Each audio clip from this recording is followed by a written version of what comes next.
নমস্কার, story officially চ্যানেলে আপনাদের প্রত্যেককে স্বাগত। আজকে ভগবান শিব গীতার একাদশ অধ্যায় কতটা পাওয়ার এবং কতটা শক্তি সেই নিয়ে পার্বতীকে বলছে, এবং এই একাদশ অধ্যায় পড়লে আমাদের কি হবে সেই সম্বন্ধেও পার্বতীকে ভগবান শিব বলছে একটা ছোট্ট গল্পের মধ্যে দিয়ে। মেঘাকর নামে একটা জায়গা ছিল, সেখানে একজন ব্রাহ্মণ থাকতো, তার নাম ছিল সুনন্দা।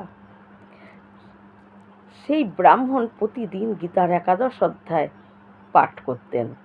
একদিন ওই ব্রাহ্মণেরই কিছু বন্ধু এসে বলে যে আমরা সবাই তীর্থস্থানে যাচ্ছি, তুমিও চলো।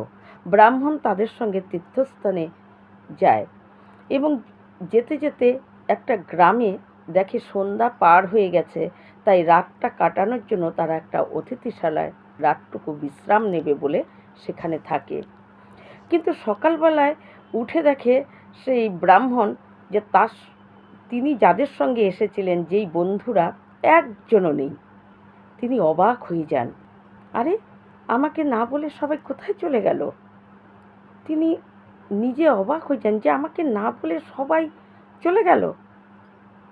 তার একটু পরে দেখে যে কতজন গ্রামবাসী তার কাছে এসে তাকে অনুরোধ করছে যে আপনি যাবেন না এখান থেকে, আপনি দয়া করে এখানেই থেকে যান, আপনার যা প্রয়োজনীয় জিনিস আমরা দেব, শুধু আপনি এখানে থাকেন।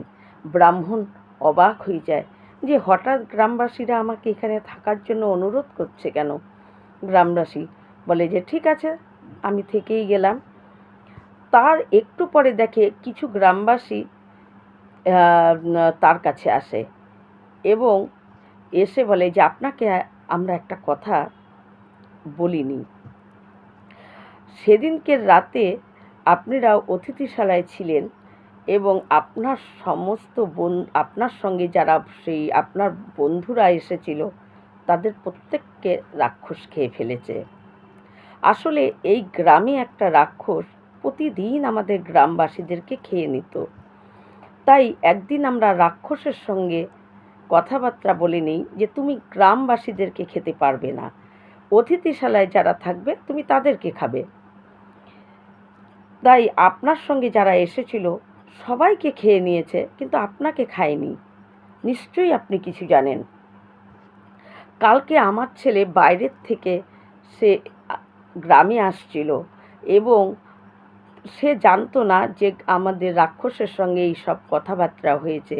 সে রাত হয়েছে, তাই রাতটা সে অতিথিশালায় বিশ্রাম নেওয়ার জন্য রাতটা কাটিয়েছে, কিন্তু রাক্ষস তাকে খেয়ে ফেলেছে। আমরা যখন সকালে গিয়ে রাক্ষসকে বললাম যে আমার ছেলে তো গ্রামবাসী, তুমি কেন খেলে? তখন রাক্ষস বলে যে আমি তো জানি না যে ওটা তোমার ছেলে আর ও যে গ্রামবাসী। তোমরা বলেছ অতিথিশালায় যে আসবে তাকে খেতে, আমি তাই খেয়ে নিয়েছি। তাই আপনি নিশ্চয়ই কিছু জানেন, আপনি আমার ছেলেকে বাঁচান। ব্রাহ্মণ বলে আমি সত্যিই বলছি, আমি কোনো মন্ত্রতন্ত্র জানি না। হ্যাঁ, আমি গীতার একাদশ অধ্যায় প্রতিদিন পাঠ করি, আর ওটা ছাড়া আমি আর কিছু জানি না। ওটা পড়লে, গীতার একাদশ অধ্যায় পড়ে যদি তোমাদের কোনো উপকারে আসে আমি পড়তে পারি, তাছাড়া কিন্তু আমি কোনো মন্ত্র জানি না।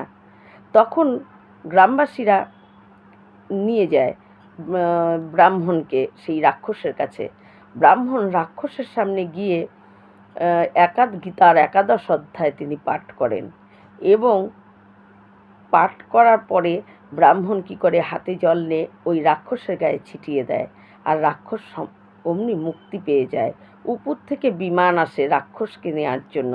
রাক্ষস খুব আনন্দ পায়, ব্রাহ্মণকে বলে যে আমি এর আগের জন্মে এতটা খারাপ কর্ম করেছিলাম, এত পাপ কাজ করেছিলাম, তাই আজকে আমার রাক্ষস হয়ে জনি আমি পেয়েছি।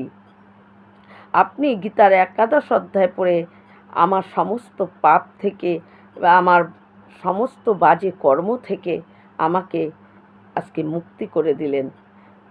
তখন বলে সে রাক্ষস বিমানে ওঠে। আর অমনি গ্রামবাসীরা বলে, আরে দাঁড়াও, আমার ছেলেকে তো দিয়ে যাও। তখন রাক্ষস বলে, এই বিমানের মধ্যেই তোমার ছেলে আছে। তখন তার ছেলে সামনে এসে বলে, আমি অনেকবার পুত্র হয়ে জন্মেছি, আর অনেকবার আমার অনেক রকম বাবাও আমি পেয়েছি। আমি এবার যেরকম বৈকুণ্ঠে যাওয়ার সুযোগ পেয়েছি, আমি আর কারো পুত্র হতে চাই না। আপনিও কারো পিতা না, আপনিও একটা আত্মা, আমিও কারো পুত্র না, আমিও একটা আত্মা। তাই আমি আর এই পুত্র হয়ে থাকতে চাই না, আমি বৈকুণ্ঠেই যাব। এই বলে ওই রাক্ষস আর ওই ছেলে বিমানে করে বৈকুণ্ঠে চলে যায়।